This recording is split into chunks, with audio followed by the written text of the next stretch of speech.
Samajwadi party ने मिल्कीपुर विधानसभा के उपचुनाव में बड़ा कार्ड खेला है। अवधेश प्रसाद की बहुमुखी प्रतिभा का फिर से समाजवादी पार्टी इस्तेमाल करना चाहती है और उनके विश्वास का ये चुनाव हो सकता है। अयोध्या से जीतने के बाद समाजवादी पार्टी की साख बढ़ी अवधेश प्रसाद के नाते और अवधेश प्रसाद को भी पार्टी ने बड़ा सम्मान दिया।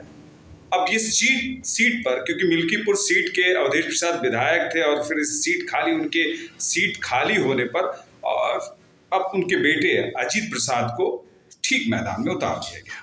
मैदान में उतारने के बाद अब ये लग रहा है कि ये जो बहुकोड़ी लड़ाई है वो एक कोड़ी बन जाएगी और बीजेपी को यहाँ पर खासकर अच्छा फायदा नहीं होने वाला है। हालांकि बीजेपी को एक सहानुभूति मिलने की आशाएं थी, लेकिन वो भी अब धीरे धीरे निर्मूल हो रही है। हालांकि ये हमेशा यादवी गढ़ रहा है और मिल्कीपुर यादव बाहुल जनसंख्या वाला इलाका रहा है। चूंकि मित्रसेन यादव जो कि कांग्रेस के लीडर हुआ करते थे, यहाँ के विधायक और सांसद रहे और इसके बाद रमानंद यादव, और अब चूंकि सीट अवधेश प्रसाद के पास थी तो अवधेश प्रसाद यहाँ की राजनीति पर अपना रसूख बना गए हैं।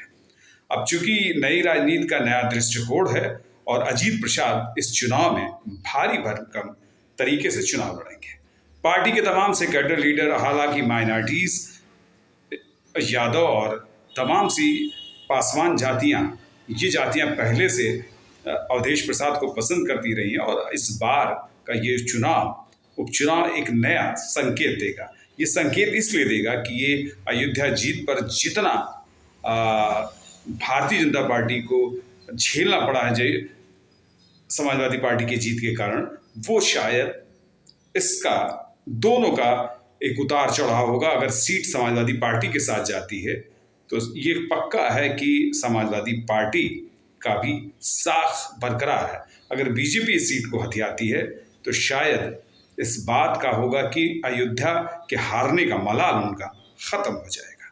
देखते हैं गुड़ा भाग क्या करता है, लेकिन फिर भी अजीत प्रसाद का पलड़ा भारी है जहां जनसंख्यिकी आकार पर, क्योंकि अजीत प्रसाद चुनाव के बहुत आगे कदम पर चल रहे हैं।